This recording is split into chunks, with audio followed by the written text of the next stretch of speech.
What's up, everybody? Welcome back to the tavern. I'm Spencer, And I'm Eli. and we're back for another episode of Bardic Blunders at brunch.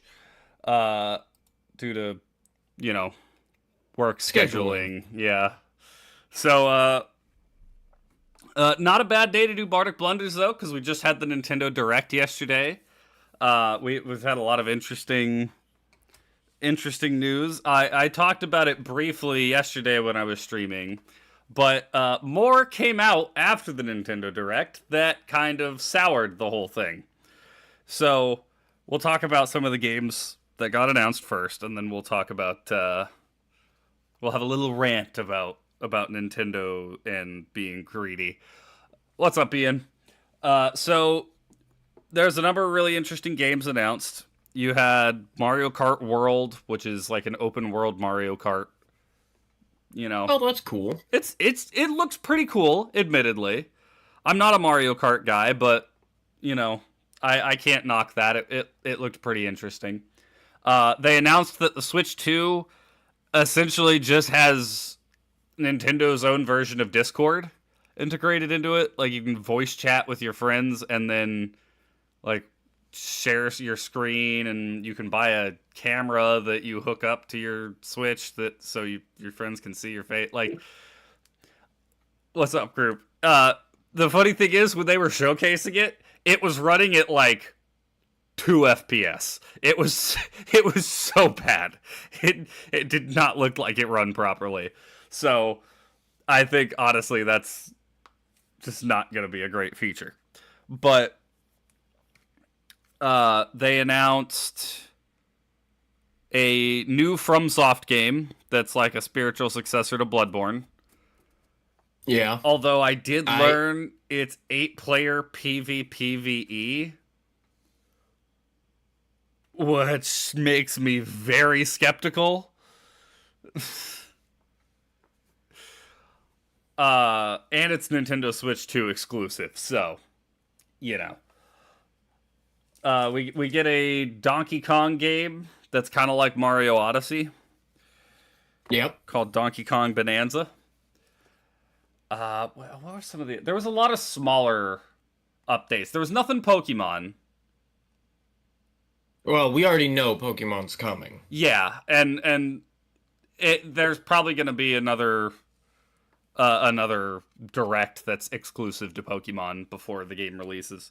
Uh, Nintendo does online stuff badly. That never happens. Yeah. Don't worry. It just gets worse. Uh, we're getting a remaster or a new game of Kirby Air Ride, Yep. which is really really interesting. That's not something I expected. We'll go into Silk Song a little bit more, but they did confirm a 2025 release. I'm not going to Hyrule hedge my Warriors. bets on that. Yes, a new Hyrule Warriors set in the Age of Calamity. There was a lot of really interesting stuff, admittedly, and I thought coming out of the Direct, A new Metroid. What? yeah, Metroid Prime 4. Coming out of the Okay. Direct, and I talked about it at the beginning of my stream yesterday. I was like, that's some really cool games. Like, that's how you do an announcement. That's how you do a Direct. Like, take notes, PlayStation. Take notes, Microsoft. Like, this is how you're supposed to do it. Until the stuff afterwards came out. So, the Switch 2 is going to be $450, which is Yeah. still a little cheaper than the other consoles, but not as much of a bargain as Nintendo used to be. Because, the theme with Nintendo has always been, dating all the way back to the NES, it's cheaper than the competition. Yeah, you could get a Yeah. PlayStation 2, but a GameCube is cheaper. You could get a PlayStation 3 and Xbox 360, but the Wii is cheaper. You could get a PS4 or an Xbox One, but the Switch is cheaper. This is still cheaper, but not by much. Well, I would argue that because I had this discussion yesterday with my father, who came out, was like, "Hey, have you seen that they're putting out a new Switch, and it's gonna be $450?" I was like, "Oh, well, I mean, the upgraded Switch was 400. Yeah, well, and that's the thing. I'm not saying The new that's PlayStation was 600. yeah, yeah. That's the thing. A lot of prices are increasing across the board, um, which Capitalism. sucks. But it's like, yeah, I'm not gonna say, oh wow, the Switch is so expensive. I mean, it is expensive, but it just doesn't feel like Nintendo's quite as much of a bargain as it used to be. Especially because the big thing that comes out about it, Nintendo Switch games are going to be $80 for digital and $90 for physical. After nearly 20 years of new releases being $60, it just started last year where games jumped up to $70. And there's still that like, oh, $70 is steep for one game, and it is. It feels expensive, especially after the industry standard for 2 decades was 60. So when we just jumped up to 70, for Nintendo to now go, actually, we're jumping up to 80 and 90 now. Which, by the way, the 90's a freaking scam. It's not an actual physical copy. It's essentially like an SD card with a code on it that lets you download it from online. Okay. I would also like to point out, $60 in 2000 would be equal to $110 today. Yeah, no, I get that. It's inflation. And that's the problem we're running into is... It is inflation. But when every other company was sitting at 70 for the standard right now, it's getting, like, Nintendo has just opened up a can of worms that's not going to be closed. Until people stop buying games, and then it will get closed. And that's not going to happen until they increase in price even further. And that's what's going to keep happening. I wouldn't be surprised if next year we started seeing $100 games and then 110, 120 within the next 5 years. The gaming industry is going to crash at some point because they're going to price out the average consumer. Yeah. It's going to become a luxury industry. Which is kind of what they already were. In a Gaming sense, has always been gaming has always been a luxury industry. It is, but the thing was, it's like, even not being that well off as a kid, I still had a PlayStation 1 and a PlayStation 2 and an N64 and a Super Nintendo, and eventually, even though it was a little late, a little past the cycle, I had a 360. I had all of these consoles. I had a Nintendo DS, a DSi when it came out. My family was not well off, but they were still able to afford, like, hey, we'll get you a DS and we'll get you Pokemon and Mario. And it's like, there you go. That's the games you got. It wasn't a lot, but it was enough. I am now sitting as a 25-year-old with a decently well-paying job, looking at it like, I can't afford to buy new games. At $70, it was already steep. Now, 80, 90? I'm not touching the Switch 2. I would have considered it. I'm expecting something... I'm expecting it to crash with GTA 6. And GTA 6 is easily going to be $100. I'm not worried about GTA 6 being $100. I'm more worried about Rockstar, because Rockstar's CEO was like, oh yeah, you should pay to play video games per Yes. hour. Yep. And yeah, well, it's just like the EA. No, it wasn't EA. It, Maybe it was EA. The guy who it was at was. EA who said that you should pay to reload in a Call of Duty game. Like that should be evidence that we have insanely greedy people running the gaming industry. Yeah. And that's I do think it's going to hit a crash and AAA games are going to fall apart. It's going to be indie devs. We've talked about this expecting before. only one of the big three to pull through. Yeah, and I'm going to guess it's going to be Nintendo. it's probably going to be Nintendo because you can't kill Nintendo. There are an incredible amount of people defending Nintendo in this, and I'm like, okay, no matter what hoops you try and jump through to justify this, they're still screwing you over. Yeah. Like you're trying to defend a company that is nickel and diming you in every way possible. Because, yes, admittedly, Nintendo doesn't have any microtransactions or anything like that in their games. But, yeah, you know what Nintendo is doing? They're selling a tech demo for their new console. A paid tech demo. It's literally, hey, walk around and look at all the features this console has. But you have to buy it. The launch price for the Wii in 2006 was $250, which with inflation is $395. Yeah, see, and that's cheaper than the Switch 2 is going to be. And I get, inflation, and I've seen people trying to argue that it's because of the tariffs.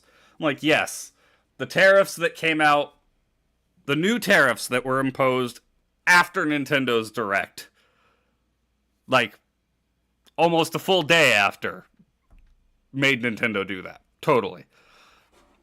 That's not what it is. It is Nintendo going, people will still buy this. Oh, we can... Yeah. We will still make money hand over fist if we charge extra money for it. And the fact that the physical copy isn't a physical copy is entirely indefensible. I don't care what anybody says. Oh, well, this, blah, blah, blah, you know... I legitimately saw somebody being like, they're not trying to take away your games. Don't, like, what? You're just a conspiracy theorist. Okay, go play Concord. Tell me how you enjoy that. Go play The Crew. The Crew's another good one. You should try that one out. Oh, how about X Defiant? I think you'll really enjoy X Defiant. Oh, what's that? You can't play any of them? Yeah, because you don't own them anymore. It's like the Ubisoft executive that said gamers need to get used to not owning their games. Yeah. I'm sorry. There's no defense for that. I'm paying money for something. It should be mine.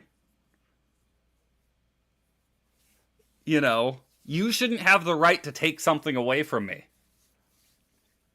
just because you feel like it.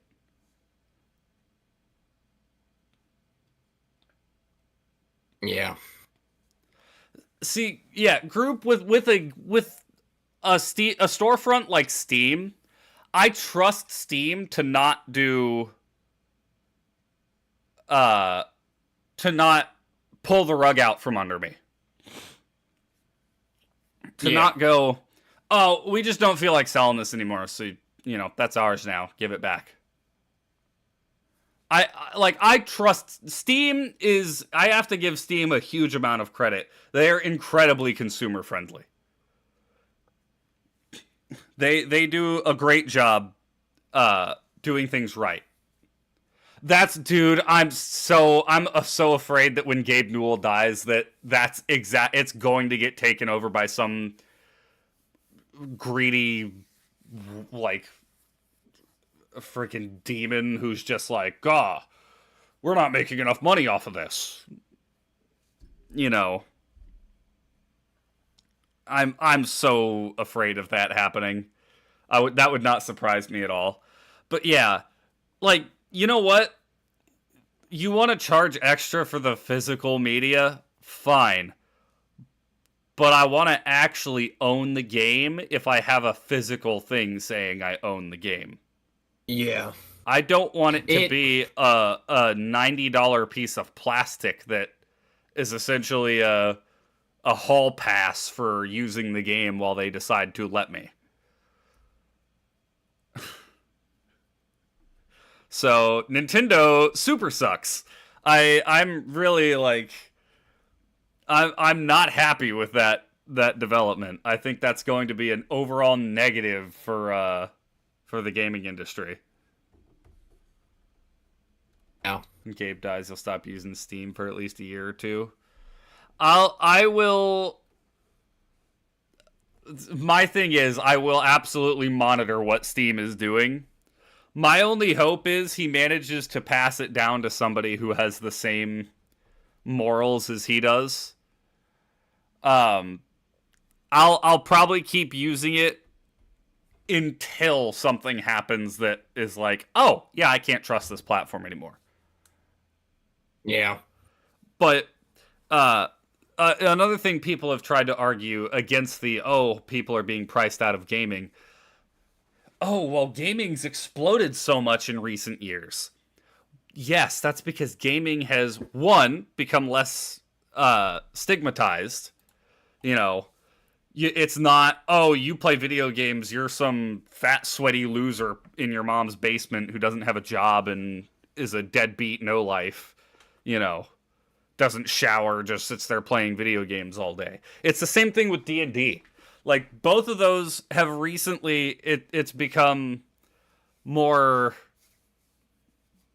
acceptable in the modern zeitgeist to be a gamer. But the other thing was, it was so much more accessible now than it was back then. Because there was a point in the really early days where it was just a luxury. Like, if you look at the inflation-adjusted prices for video games, like video game consoles back in the 80s and 90s, there are some of them, like one of the old Ataris in today's money would be like $1,200. That's absolutely insane. I just lost where I was going. But wait, what? Gosh dang it. What was I saying? The inflation rate for video games. Yeah. Oh, it became more accessible. That's what it was. So that started to go down, like when you hit the PS2 era. Like a PS2 in today's money as compared to that age's money is a lot cheaper than the Jaguar or the, whatever old consoles. So yeah, originally gaming was very exclusive because some of those were ridiculously expensive. But it got to the point where it's like, just about anybody could get their hands on a PS4, an Xbox One, a Nintendo Switch, and PC gaming. Like, oh, what's that? You have a computer that you already use for everything else? Oh, you can just download games on that. It became so much more accessible to the average person to play video games. That's why there's been such a blow up. But you also have to highlight that there's a lot of them that the blow up was, one, free to play games like Marvel Rivals, Fortnite, those kind of things. Halo Infinite, yep, another example. Two, indie games, which for a grand majority of them fall somewhere between the $5 to $20 range. And, you have a few that sneak up into the $30 range, but that's still half the price of a AAA game. You have Steam, which you can find some incredible deals on. Yeah. You know, there's a lot of reasons why gaming has become more popular. But and another thing you can't ignore is the number of people who are able to emulate older games. Yeah. So a lot of older games that were originally locked to the consoles that they were released on, now you can just play them on your computer. So there's a lot of reasons why the gaming industry has gotten so big, why there's so many people playing video games. And it's not just people buying the new game every single year. And, it's not the people going into the store and buying Madden every single year. There is an element of that, yes, of course. Yeah. Because they're the people who buy the sports games yearly. They're the people who see the new COD game and they buy that. And yeah, of course. That's a portion of the overall increase in people playing games. But there's also a great number of people that are exploring the medium through other avenues, and I don't understand trying to defend a company charging you more money. I don't get that. There are some instances where I can look at it like when the across the board games started releasing at $70. I didn't like it. I understood it. I'm like, it's hard to complain because we have been at $60 for so long. Yeah. $60 is still a pretty decent amount of money. And the main reason I don't like them increasing to 70 is because there's so many AAA games that don't even deserve the $60 price tag. But it's understandable for that as an industry standard between inflation and everything. I get that. To immediately jump up that price even further, and it's Nintendo, so that price is never going down. I don't understand defending that, man. I don't get that. I think it's bad all around, and I think Nintendo pretty much spoiled their direct with that announcement afterwards. You'll own nothing and you'll be happy. But to switch into a more positive note, we did get a hint of Silk Song. It wasn't long. It was like maybe 6 seconds, a blink and you miss it kind of thing. But it did say Silk Song was coming out in 2025. Now, as exciting as that is, there has been something like that to happen before, and Silk Song didn't come out. So I'm not going to place any bets on it coming out, but at least we got something. I would like something more from the development studio, who have not posted on their social media in over a year.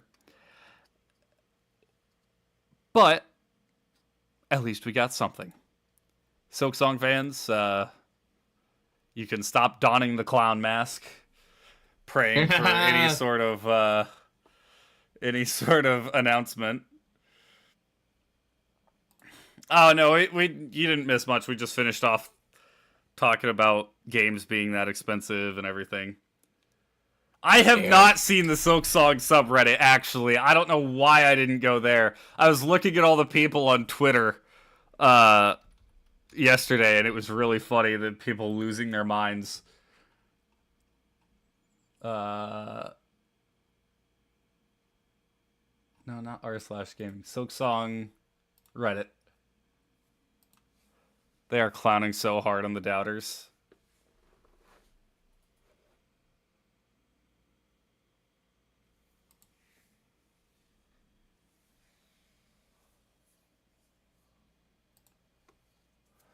Okay. Leth changes Twitter banner to new key art. Objectively funniest way to reveal it. It was really funny that it was a blink and you miss it, because it legitimately, I was watching it live and I like looked away for half a second and I heard an audio that sounded like Hornet, and I was like, is that, did that say Silk Song? Wait a minute. I had to go back and double check. uh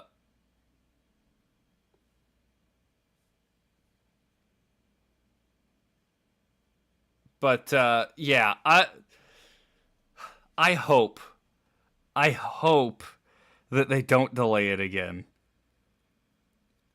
for their sake, because I don't know that they live to see the release if they delay it again. These Silk Song fans are rabid, man. I'm I'm excited for the game to release, but they have hurt me so many times that I'm not going to believe it until I'm actually playing the game.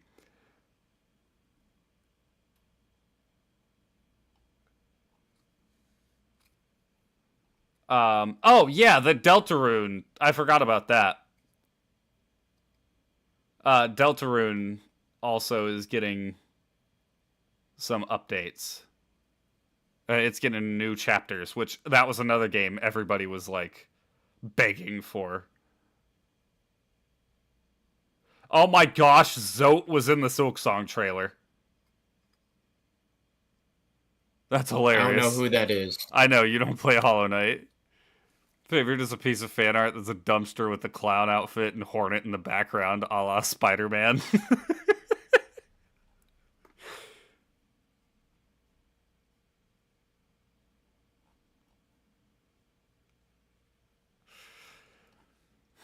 Oh boy.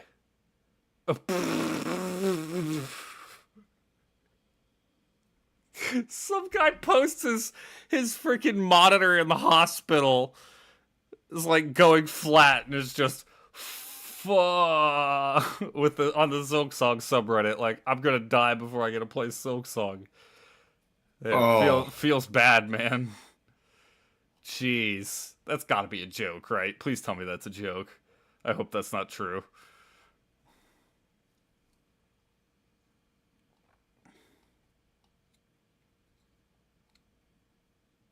The cake was not a lie.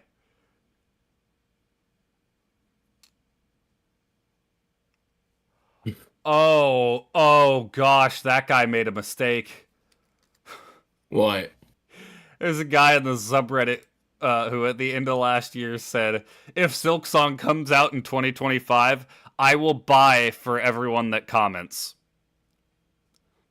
9,603 comments.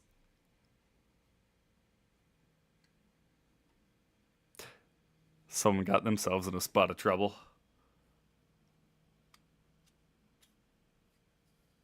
The Skongers acting like they've been waiting since forever. Meanwhile, I'm still pining for a new infamous game. Yeah, dude, there's some there's some franchises that it's just like you eventually hit a point where you're just like, yeah, we're not getting anything else.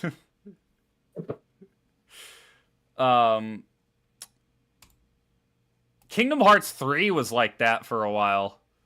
That was the big one. People waited legitimately like 15 years for Kingdom Hearts 3. I think the reason why Silk Song got the way it did is because there was so many times when they were like, hey, we're releasing it. Ah, we're not releasing it. Hey, we're releasing it. Ah, we're not releasing it. It should be coming soon. It got delayed again. And then they just went radio silent for like 2 years. That's why people were so rabid with Silk Song. When it came to Kingdom Hearts, there was that level of like, oh, are we going to get any Kingdom Hearts news? and until finally we did, and we got both. I remember how hype it was when we got Kingdom Hearts and Final Fantasy VII Remake news on the same E3. Oh yeah. And the internet just freaking burned down like, oh my gosh. These things we've been begging for like the past 15 years. Finally. Borderlands 3 had a little bit of that too. After it was 09 was Borderlands 1, and then 12 was 2, and 14 was the pre-sequel. I think 3 came out in 2020, right? I don't remember, but I think so. Keep in mind, Infamous hasn't even been announced. My only hope is just the studio has only released one game since, with one other one coming. Yeah, that's the thing. Because Kingdom Hearts 3 wasn't announced until it was actually releasing. And same with Final Fantasy VII Remake. But those were like the two things that everybody was begging for. They were like, please, please, we want these two things. That, like, there was that, like, hey, yeah, we're probably gonna make a Kingdom Hearts 3. That was about what we got. There, that's what Silksong was, because they announced it and it was like, oh yeah, Silksong's coming soon, and then nothing. It's kind of like they've confirmed they're working on another Elder Scrolls game, but that came out like, when was that announcement? That was a while ago. I think that was more recently than we think it was. I hope you're right, because I feel like...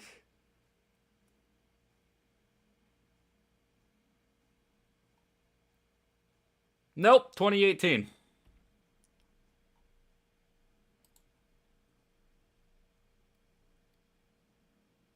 The Elder Scrolls 6 announcement is now as old as Skyrim was when the Elder Scrolls 6 was announced.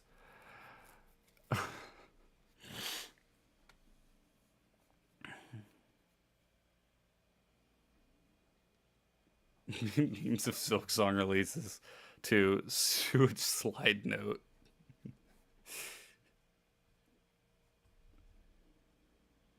Yeah, I was thinking it didn't seem like it was that long ago, but then I remembered it was the same one that they were revealing stuff for Fallout 76. I was like, that had to be a while ago. 7 years since they've announced Elder Scrolls 6.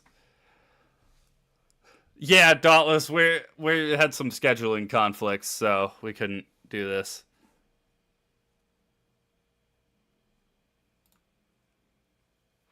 Yeah, so we'll talk about that. You did not miss that.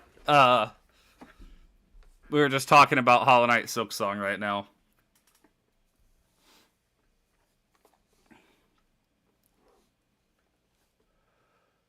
But I'm glad they finally gave something, but I hope they actually release it. I hope. I want to believe it. But they've hurt me so.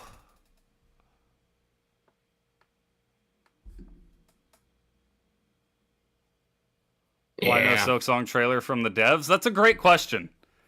I don't know why they didn't release a full trailer. You've not followed anything with Karl, so you're going to need context? Alright, okay. So, basically, we'll lay it... I'll lay it out from the... not from the very beginning, but... Karl Jobst is a YouTuber. He covers a lot of speedrunning content. He covers, cheaters in speedrunning, impressive speedrunning records, all kinds of stuff like that. Well, a few years ago in 2020, no, Team Cherry is not capable of handling things like that well. That's absolutely true. It's like we were talking about yesterday. They need to get someone to run PR for them, or marketing, whatever. But anyways, I think about 4 years ago, when all of the stuff with Billy Mitchell, who, if you're not aware who Billy Mitchell is, the Donkey Kong guy, he had a Donkey Kong world record. He calls himself the video game player of the century. Massive tool, basically, in short. Well, it was revealed that Billy Mitchell cheated to get his Donkey Kong world record. So, Karl Jobst talks about that. A lot of people talk about that. And Billy Mitchell, who likes to call himself the video game player of the century, is actually the most, the frivolous lawsuit dealer of the century. Legitimately would sue anyone who talked bad about him. None of his lawsuits. Hey, microphone, you want to work? Apparently not. None of the lawsuits ever went to court. He would just bully people. He'd pull them into the lawsuit. He'd drag it out for as long as possible so they have to keep spending a bunch of money on legal fees. And then eventually settle out of court. They have to delete their video. They have to apologize and whatever. Piece of crap. Not a good person. Well, Karl talks about him. He gets a legal threat from Billy Mitchell. So, he talks about him again, and eventually Billy Mitchell does serve him a lawsuit. So, for the past few years, as Karl Jobst has discussed him, he talked about the lawsuit like Billy was suing him for calling him a cheater, which, yeah, of course you believe that because he sued Twin Galaxies, the record-keeping organization for all those old arcade games, because they removed his scores once they were discovered to be cheated. He sued other YouTubers. He sued so many people because they talk bad about them. He's the one who sued Cartoon Network because of that regular show episode where the, whatever, Babyface, the big floating head that played arcade games against Mordecai and Rigby, it looked like him, so he sued Cartoon Network because it looked like him. And no joke, the court actually ruled that Billy Mitchell is not a giant floating head from outer space, so there is no grounds. Which is the funniest conclusion to a lawsuit ever. But the mic was bought off by Billy Mitchell. Yeah, that was my lawyer trying to be like, stop it. Stop. You're going to get sued. I don't care. Billy Mitchell can sue me for calling him a cheater. Like, go ahead. But I'll get up and defend you. Nevertheless, eventually Karl starts asking for help with his legal fees. So he sets up a GoFundMe, does all that. Trial started. We talked about it when the trial started because it was something I had, my finger on the pulse of. Well, the ruling just came out 2 days ago. Billy Mitchell won the case. People were shocked. What do you mean Billy Mitchell won the case? He's a proven cheater. How did he win the case for defamation? That's because he wasn't suing about Karl Jobst calling him a cheater. He was suing about Karl Jobst saying he was the reason that another YouTuber committed suicide. Another YouTuber, Apollo Legend, who was a speedrunning YouTuber, did all that kind of stuff. He talked about Billy Mitchell, talked about his cheating. Billy Mitchell drags him into a lawsuit.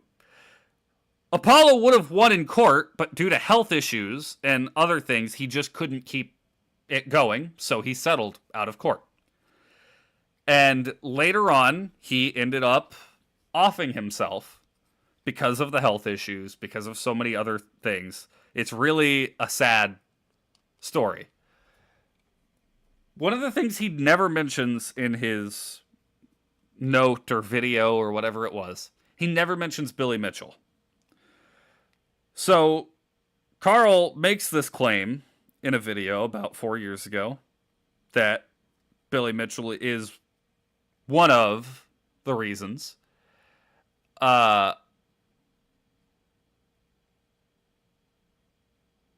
and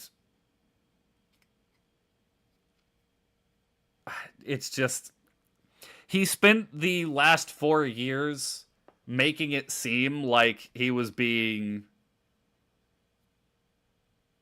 targeted for calling Billy Mitchell a cheater, which everybody was like, oh, well, Billy Mitchell's a cheater, so of course. But, and it's funny because he tries to point to like 2 points in one of his 15 videos that he's released on the subject. Be like, oh, look, I didn't try and hide it. Yeah, no, that wasn't the point. Billy Mitchell was suing him because he basically accused him of being the reason another man offed himself. And you know what? Yeah, that's fair. I don't like Billy Mitchell.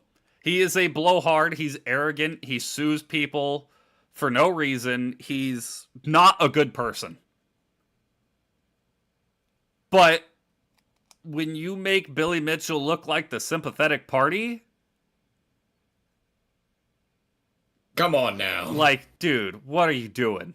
You can't lie to people like that. And this is another situation like the Pirate Software thing where it hurts me personally because I watched the guy as a YouTuber.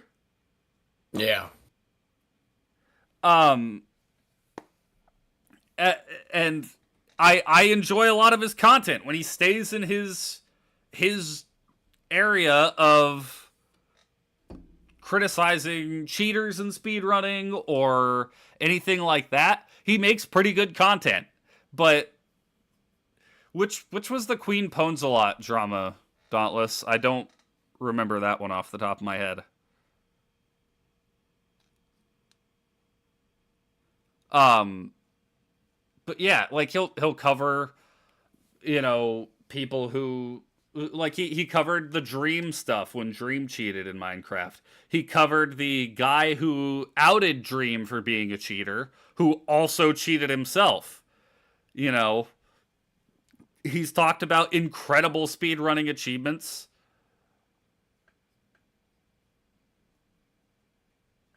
Oh, the blindfolded. I didn't really know what the deal was with that. I know I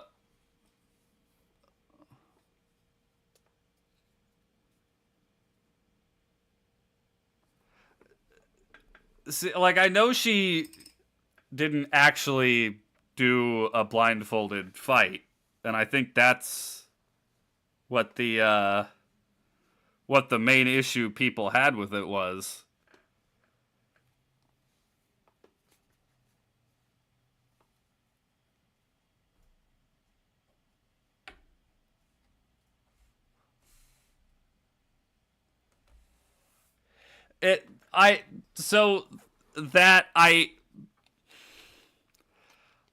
No, I don't.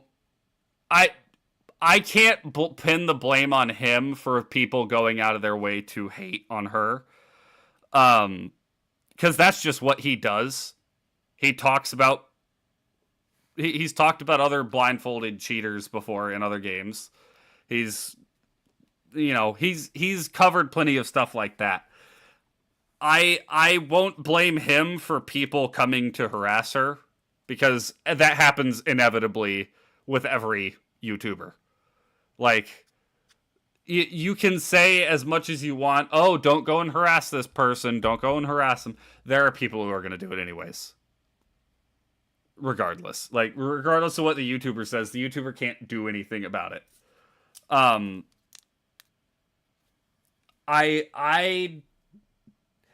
don't understand the point of doing a blindfolded, quote unquote blindfolded, being like, oh yeah, I'm wearing a blindfold, but then cheating on it. I don't know, man. You could say she did it for fun for her fans, but I just like, what's the fun about that? Are you making a huge joke out of it? Because if you're going to make a joke out of it, you've got to really ham it up. You know, like, if you're going to go joke about it, like, go full on and be like, like, like, have the blindfold on, and then when somebody says something in chat, like, have a little sound that goes off and just be like, flip the blindfold up and be like, oh yeah, that's interesting. And then close the blindfold again. Like, play it up. I disagree. Yeah. I watched his videos. I don't think he created a witch hunt. I think he just talked about it. It's what he does with every single speedrun cheater or anything like that. I completely disagree that he created a witch hunt.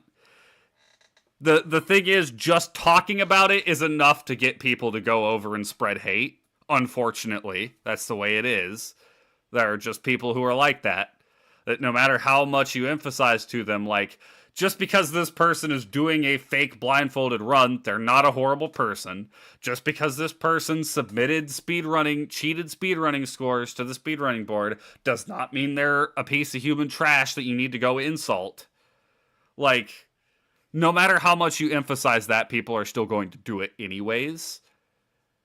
I don't really see an issue with what he did in that right. There are plenty of things that you can criticize him on, of course, because, yeah, lying to people about what your lawsuit is over, that's pretty scummy. And I see a lot of people being like, oh, let's see what his response video says. What can it say? What can it possibly say that it would make it better? Yeah.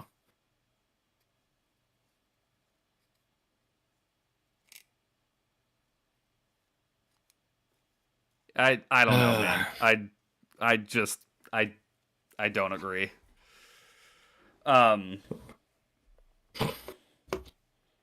I can't pin the blame on him for that. I pin the blame on the people who went and threw hate at her. How my lawyer lied to me. Yeah, right. Well, and the thing was, they did talk about, it seemed like his whole argument in the case is, hey, Billy Mitchell's a cheater. He already has a bad reputation. Of the 5 points that were brought up at the end of the case when they made the ruling at the end of the trial, the judge says it is provable that Billy Mitchell is a cheater. It is provable that Billy Mitchell expressed enjoyment at the thought of Apollo Legends' death, because that was a thing too. There were texts from Billy Mitchell with one of his friends or whoever that he, before Apollo Legend actually died, a rumor came out that he had, and Billy Mitchell was texting his friend all excited. Oh, I hope the rumor's true. So, yeah, if that gives you another thing. But yeah, what was the other two? Because there was two more that it was the judge ruled in favor of Karl on, because they were all the cheating allegations, the whatever, all the other things he ruled in favor on. But that last one being accusing a man of being the reason somebody offed themselves with no evidence to that. And especially because he got it wrong. He said Apollo Legend had to pay out Mitchell like $1 million. That was incorrect. There was no monetary reward in that case.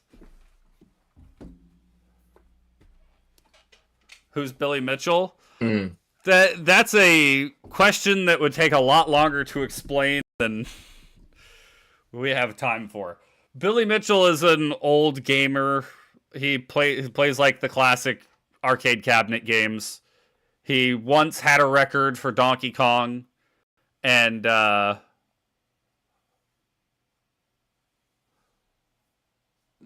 okay, Dauntless. What are the two options here? Look at every single situation you could make a video on and go, no, I can't make a video on that. Somebody might go spread hate and then just not make any videos. Like, I don't get. He didn't tell his fans to go target this streamer. He just made a video saying, "Hey, these blindfolded runs that she did were not legit. She cheated on them." If somebody brought them to him and was like, "Hey, this streamer is doing blindfolded runs of these Monster Hunter fights, but she's not really blindfolded." Like, I don't know. I don't get that. I don't get it. But yeah, Billy Mitchell, it got revealed that he cheated. Then he starts throwing out lawsuits at anybody who criticizes him or accuses him of cheating. So, Your Honor, he's a liar and a cheat. He never did return that pencil, as it has been clearly proven before. Therefore, I rest my case that he was behind 9/11. Yes. That's essentially, it's like, apparently, I haven't read through all the stuff from the trial myself, but apparently that was his whole defense. Like, Billy Mitchell's lawyers would be like, "Hey, you accused him of being the reason this guy offed himself." And Karl's lawyers would be like, "Yeah, but he's a cheater." Okay, that's great. You still Correlation accused does him. not mean causation. Yeah, exactly. It's like, when we now have the knowledge that all these years ago you could have retracted the statement that you made that Mitchell was somehow the reason that this YouTuber decided to off himself. Why didn't you just do that? You saved yourself a great deal of hassle, not having to go through all of this over the past few years. You saved your fans a lot of money because they're not donating to you to help with legal funds. Like, That I find that very. I don't understand why a YouTuber should be asking fans for legal fee donation stuff. well, you know what? When he's paying a lot for lawyers, and the idea of it was, oh, this can be the case that finally strikes Billy Mitchell down and keeps him from throwing out more frivolous lawsuits. There were a lot of people there were other YouTubers, Twin Galaxies themselves donated some money. Like, there was a lot of people behind him because the thought was, oh, this is what's going to strike down Billy Mitchell. This is what's going to finally put his reign of terror to an end and make him pay for all of the things that he's done before. Because Karl lives in Australia. The way it works in Australian court is if Billy Mitchell had lost the lawsuit, he would have to pay back all of Karl Legal's fees. Okay, Dauntless, that's complete. No. The Assassin's Guild, it's not the Assassin's Guild's fault, it's the assassin that kills people. The Assassin's Guild tells the assassin to go kill people. Karl did not tell people to go harass this woman. That's not what happened. He made a video, he covered something she did, and the people who watched the video decided to go harass her. That has happened numerous times on YouTube with a bunch of different YouTubers. Critical has made videos himself talking about when he covered somebody and a group of his fans went and harassed that person, and he makes a video basically tearing into those fans saying, "Why did you do that? I specifically told you not to go target this person, not to go harass them, and you did it anyways." People decide to do that by themselves. The YouTuber has no say over that. No, he didn't take accountability. He told those people they were wrong. He wasn't saying, "Oh yeah, that's my fault." No, I completely disagree with you on that. I 100% disagree. Like I said, there's plenty of other things to criticize Karl for right now. To criticize him for something like that is so inconsequential.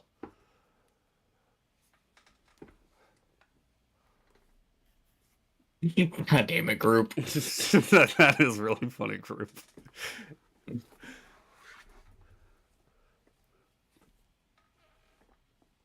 But yeah, I can understand from the angle that he was explaining that the lawsuit was coming from. I can understand why people were backing him for it, especially because he had very expensive lawyers. You know, like the way he explained everything, it seemed like he was the one in the right, and people were really willing to help him because that would have been a crap ton of money that Mitchell had to pay back, and that pretty much would have drained any amount of money he had left to try and take legal action against other people. So I just, to me, it makes no sense because there's a more surefire way of getting rid of him, and it's called just ignore him. well, the problem is just ignore him. There's so many people that he has sued that it's just like they're like, "Oh, this guy cheated. Oh, I'm going to sue you. You need to pay me money. You need to remove all those videos and any of the money you made from those videos, or if the video stays up, all the money goes to me." Like it the That's not how that works. You can file cease and desists, but after I can easily turn around and go, okay, serve me my court papers, and you have to now come find me. Yeah. Well, see, that's the thing. That's what this guy would do. He is like sets up like there's going to be a lawsuit. He will posture, he'll make the other person pay for legal defenses and everything, and then he delays as much as possible. So the other person has to keep paying more and more and more and more in legal fees until finally they just go, I can't afford this anymore, I have to settle. That's what he was doing to people. Every time, like, Karl was trying to set up a trial back in like 2023, and Billy Mitchell managed to drag it out until the end of last year. That's what he was doing. And it was just like that needs to be stopped because that's vile behavior. And that's not just on Billy Mitchell. That's the way the U.S. legal system works. That needs to be fixed 100%. That's a major flaw in the U.S. legal system because Billy Mitchell's not the only one that does it. There are plenty of others. Fucking does it. Yeah, exactly. And it's a bully tactic. It's legitimately bullying. Like, hey, I know I have more money than you, so I'm going to sue you for something, and then we're going to sit here and I'm going to keep any sort of court like proceedings from happening until you're so drained of money that you have to settle with me. And that's what when it was like, oh yeah, he can finally take Billy down, because the other thing is, even if you win the lawsuit in America, you're still out all that money you had to pay for the defense. Like, that's still a lot of money. It depends on how the court rules. That's the other thing. You have to get the legal system in America is set up for criminal justice, not civil justice. Exactly. That's the difference. Right. So you have to take a look at that whole thing of civilly, the government doesn't care what happens to you. No, of course not. Because why should they? You're gonna pay tax. You have to pay taxes no matter what. So, guess what? It's just dumb. It is. It really is. The whole Illuminati situation. Oh my gosh, yeah. Yeah, she's another terrible YouTuber. Legitimately, like, I'm gonna sue you because your editor used What was it? What was the thing? Because she asked, was it she asked Legal Eagle's editor how they did a specific thing in his video, or was it the other way around? That only recently fully wrapped up. Yeah, I can't. Oh man, it's been a few years now, so I can't remember. Uh,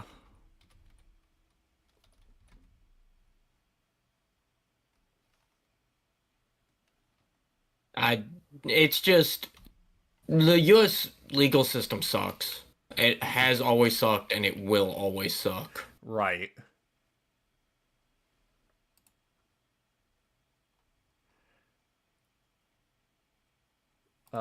Legal Eagle. Okay. Oh yeah. In on April 20th, 2023, Illuminati posted a thread on Twitter claiming that the editor for Legal Eagle had been attempting to plagiarize her editing styles because he asked her how she used a paper rip and highlight when providing evidence for her claims. And everybody was just like, "What do you mean he's trying to copyright an editing? What are you talking about? You can't do like that. You don't have like ownership over like a piece of a newspaper tearing off and highlighting the words on it." And if Yeah. I remember correctly, everybody was like, "That's a common thing because it's like a default thing on Adobe or something like that." And then it ended up uh,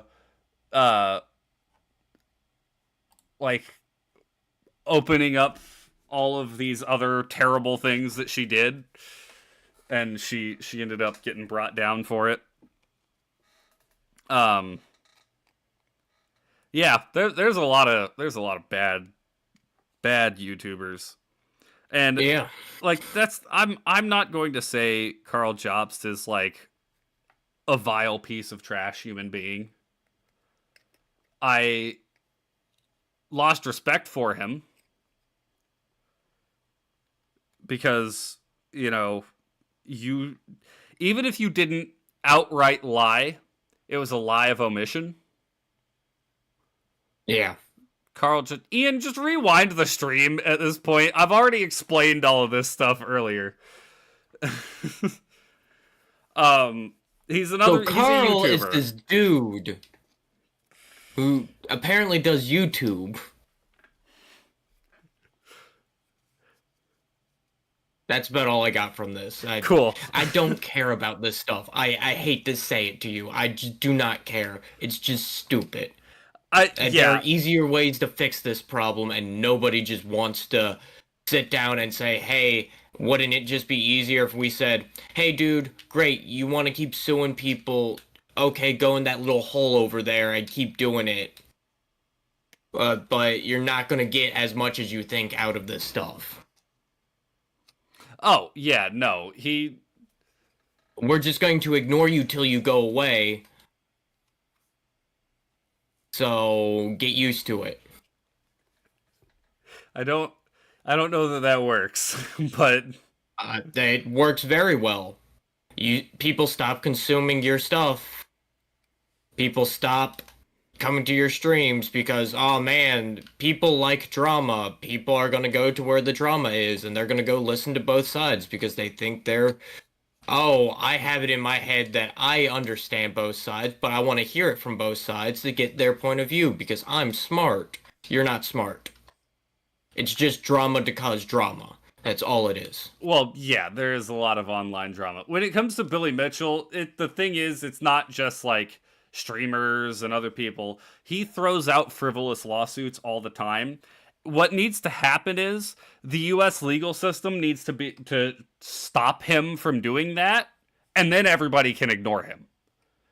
Once he's not allowed The to just legal system cannot do anything to a private citizen. That's the problem. It cannot go, hey, you need to stop that. Because that's the the flaw in the legal system. Cuz Eli will commit murder and try to get away with the charges by ignoring the court order. Wait, what? Who said that? Group.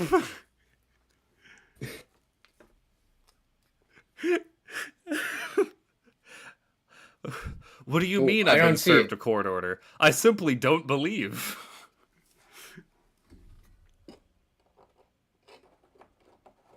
You were ordered to appear in front of court 6 months ago. Why have you not shown up? I simply chose not to. Then you get a bench warrant, and then that's a whole thing. But only 2 people can actually arrest you at that point. And that becomes another game of cat and mouse. Oh, boy. But yeah, there is a lot of... I can 100%. Like, the whole Illuminati thing. Yeah, that really is online drama. And it's one of those things where I look at it and I'm like, oh, she's a bad person. Okay. I'm gonna move on. You know, I was at one point very, I don't know that I'd say invested, but I definitely listened to a lot of online drama stuff. I'd be like, oh, this thing happened. And then at some point I was like, why am I doing this? This is just like my day is only being made worse by paying attention to these random things that are happening between 2 assholes online. Why do I care? Oh, I don't. Okay. And then I just stopped like watching that kind of stuff and everything. And I'll admit, I'm a happier person. Eli opens door with fake French mustache. Who Eli? No, he hasn't lived here in years. That's actually a really funny group. Funny thing is, whenever we walk by somebody in public trying to like, oh, we got a survey, Eli will just go, he'll blow them off in French. L'anglais, s'il vous plaît. Yeah. The Illuminati stuff interested. You could just how Blair came out to be more and more deranged. Yeah, admittedly, yes, that was really funny. The way it was just like, oh, okay, she's weird because she accused somebody. Oh, okay, she's really weird because she abused her partner and editor. Oh, gosh, she's like a psycho. That one was, at the very least, it wasn't like you're sitting there being like, oh, who's wrong, who's right? It's just like, you're just watching her burn down her career for absolutely no reason. Oh, wait, who? The Illuminati. John? I don't even know who you're talking about. That's the one who we just brought up who was... like, you think I know these people? I don't watch. Okay, any of their content. I know you don't know these people because I know you don't watch YouTube like that. But I just mentioned that she was the one who accused the editor of a different YouTuber of plagiarizing her newspaper style. Were you just like not present when I was saying that? No, because it just makes no sense to me. This is why I don't pay attention to this stupid shit. Because it makes no sense. It doesn't take that long to make it make sense. My brain, there's a filter that's like, oh man, stupid shit. I'm just not gonna pay attention to it. Oh boy. Why I'm not going to recap the whole thing, dumb Ian. people do on the internet. Look up a video of somebody talking about Illuminati. No. I'm talking to Ian, not you. What's the point in me going and watching this stuff just to be like, oh, this is just dumb. I'm not a Kardashian. Leave me alone.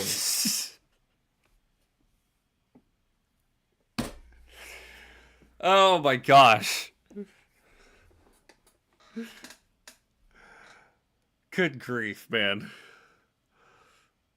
Oh, I like to pay attention to the drama. Drama's stupid. I just told you drama was stupid.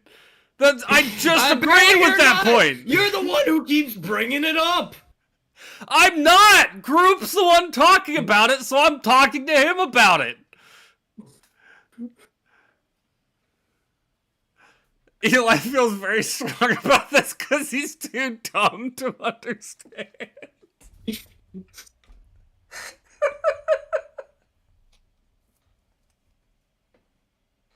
Yes, that's exactly why. Oh my gosh. But yeah, no, the only, like you said, group, the only thing I keep my pulse on when it comes to YouTube drama now is if somebody is outed for something horrible.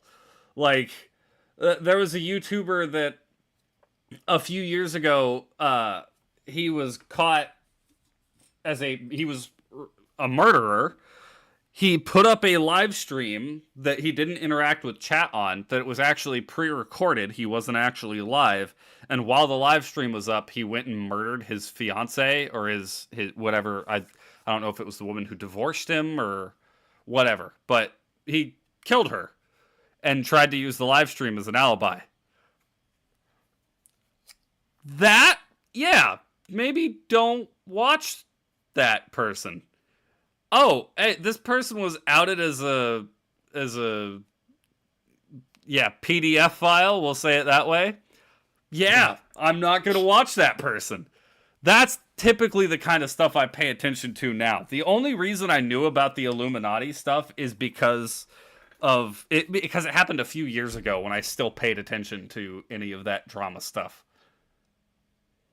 And that one that we covered recently with the one chick on TikTok, that was really like, now me in the same shoes as you, like, I don't know who these people are, and this seems like the dumbest drama in the world.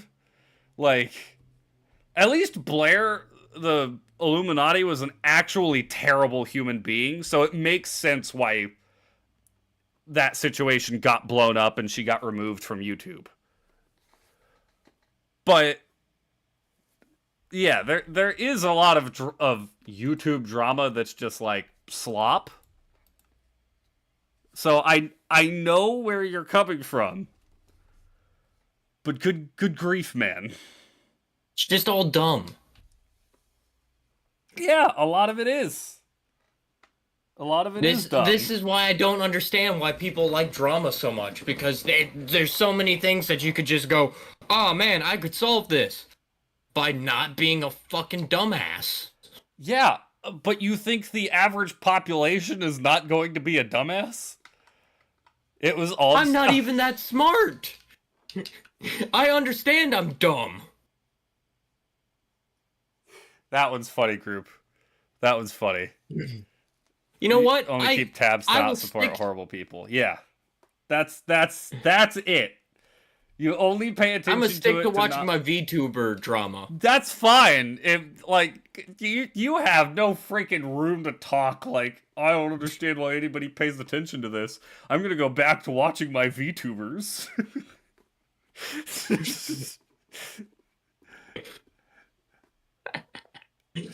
What's wrong with VTubers? There are some funny, like, what group just brought up, the toxic gossip train. Okay, you have to at least recognize this name because she was super popular when we were in high school. Miranda Sings? Nope. Gosh, dang. Her name's Colleen Ballinger. I've been living under a rock since high school. Alright, well, her name is Colleen Ballinger. Since I really started working, I don't really pay attention to this stuff. If I want to watch something, I go and watch it and be like, ah, man, this person's funny. Like Matt, or Ray, or Chibi. Fair. Well, and I didn't watch Colleen Ballinger, but the only reason I know about this is because of how much it blew up. She got accused of being inappropriate with her younger fans, and she proceeded to write a ukulele song as an apology video, singing about the toxic gossip train. I will say, if you get the time, go and look up that, like, 3-minute song, because it is baffling. Baffling how someone can try and excuse sending, she didn't send anything like she didn't send photos or anything, but she talked about explicit, situations with her underage fans. You're right, it wasn't an apology. it was basically her trying to say, oh, none of this is really that bad. I Gary doesn't even know who that is group. And I'm gonna be real, I don't even know the drama with him. I know he played with Markiplier for a while. I don't know what happened to him. But yeah, that was the thing. She was doing like really weird role play. She was basically treating her underage fans like therapists for her adult situations. And I think she did at some point send her underwear to like a 13-year-old boy. Like, bad. Boy, probably the king of the school for a while. Yeah, but still bad. Like, that still shouldn't happen. And she tries to blow it all away by singing a song that she called the Toxic Gossip Train, and just the gall, the chutzpah to do something like that in that kind of situation is just insane. It's actually insane. Oh, fuck. Oh. Ow. Yami got a whole bunch of stuff because he said something mildly inappropriate, practically nothing compared to today's stuff, but it got completely blown out of proportions by Drama Alert. Oh yeah, that sounds about right for Drama Alert. Keemstar's another piece of crap. I don't understand half the words you're saying. Just smile and wave. Smile and wave, boys. No, Keemstar is another YouTuber who he runs a show called Drama Alert that literally is just to cover all of these like crazy YouTube things, but he himself is not a good person, so it's like again, somebody who I never watched and I really don't know that much about him outside of the bad stuff he's done, but it's just when you end up paying attention to things that do involve like really serious crimes, inevitably some of these drama people get put in the fray at some point. What makes him not good? What doesn't make him not good? You can look up a 10-minute video on why Keemstar is just not a good person. He does so much. He exploits other people for monetary gain. There's too much. I don't want to cover all this. It's depressing to look at all that stuff. There's a lot on the underbelly of YouTube that is really rough to get into. Like, for example, the first time I ever heard of Keemstar was when there was this channel called Daddy05, I believe, that was like a family channel. But when they tried to play it off like, oh, we're just having fun with our kids, they were actually committing severe child abuse.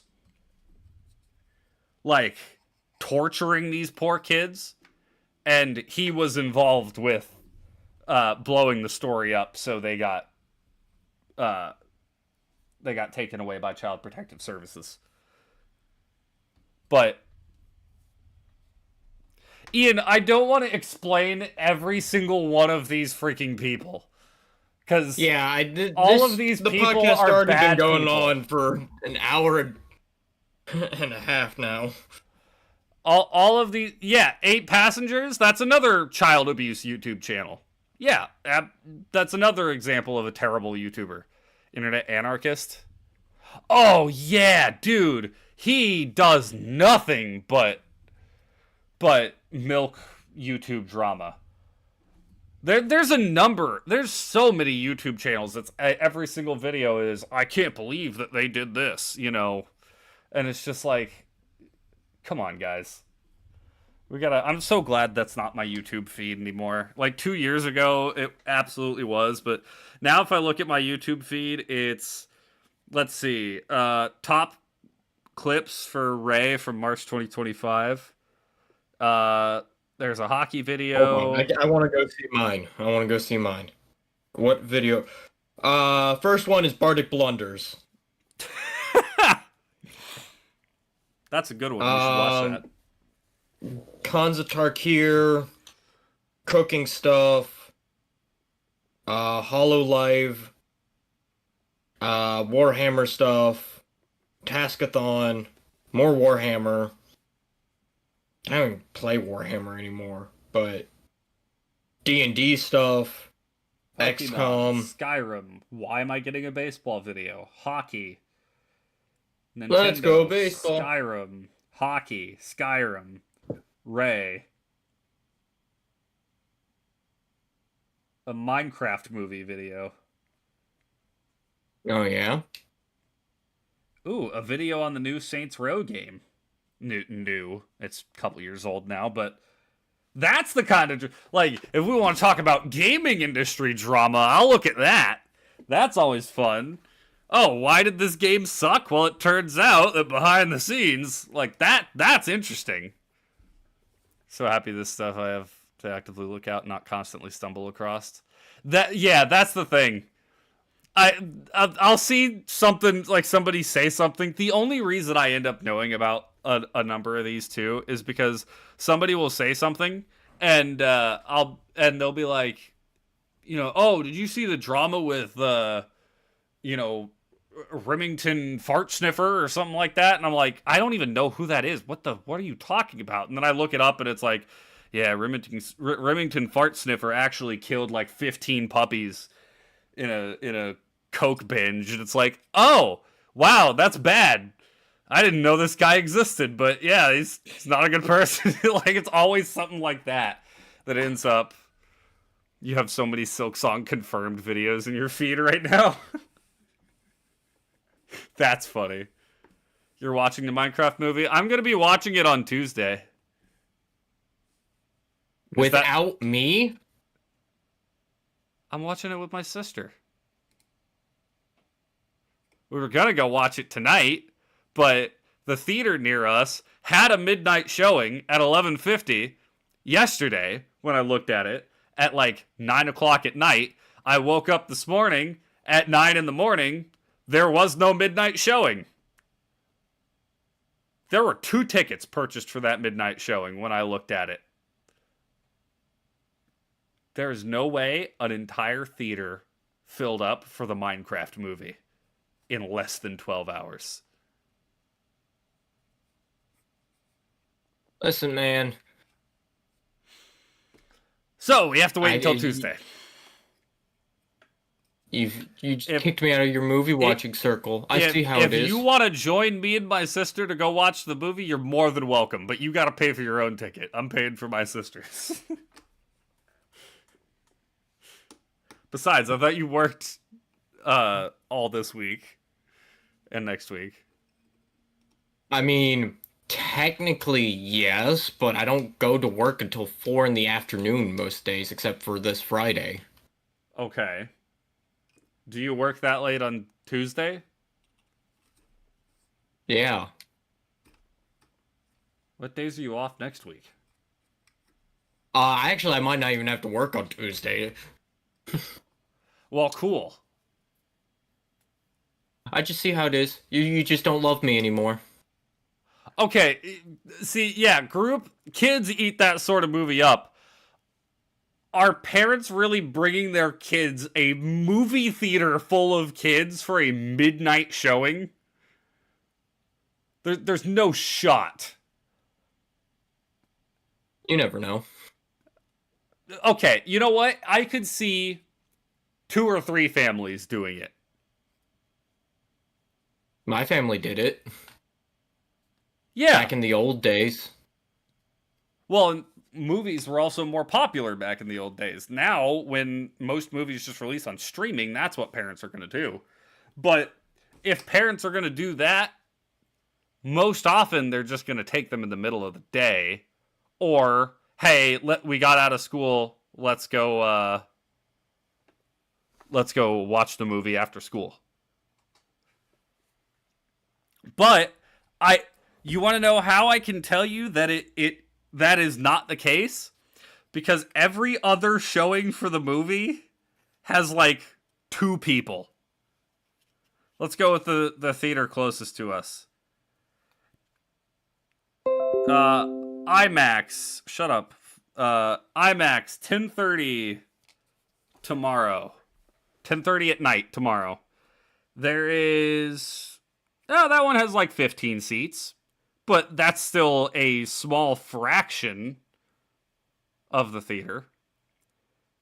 2:30 tomorrow. People might like. I just lost my train of thought. Fuck.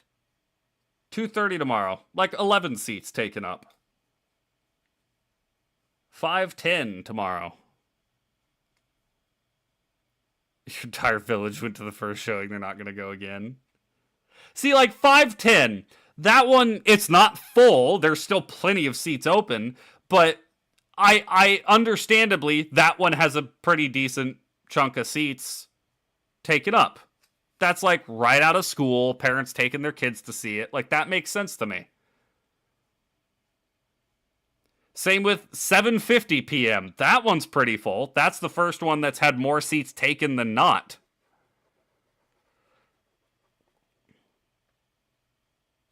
Oh, man. I'm probably not going to watch it. I'll just listen to how you describe it afterwards. What about today? 3:20 today. Yeah, still barely any seats taken up. I don't get it, man. Because I was looking at it, I'm like, yeah, we're definitely going to go to that one. And I think I know what happened. What? There is a 10:30 showing that was not there before. So they just moved it an hour and 20 minutes earlier when I'm still at work. Gosh dang it. Sucks to suck.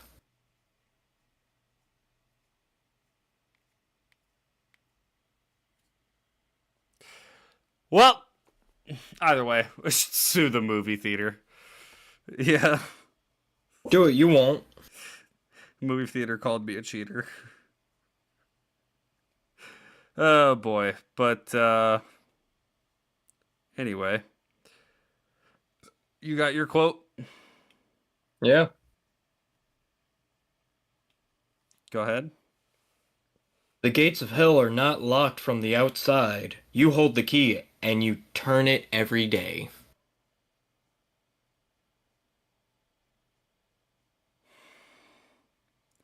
From who? It doesn't say exactly from who, which is annoying. It just analogued it to the devil.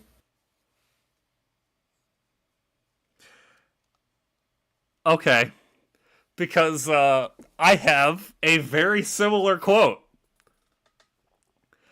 I willingly believe that the damned are, in one sense, successful rebels to the end, that the doors of hell are locked on the inside. C.S. Lewis. How?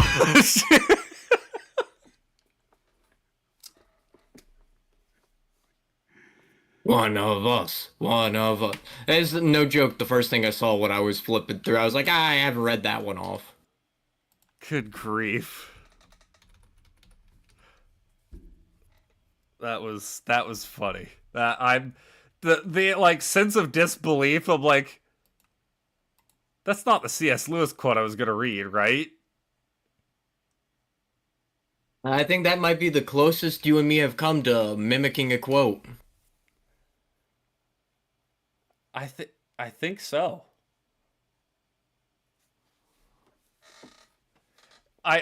No, wasn't it? Didn't one time you read off a quote and I went, no, Razorbolt did it.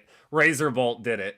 I went to read my quote and Razor put the exact same one I did. That's what it was. I distinctly remembered something like that, but it was Razor, not you. Okay.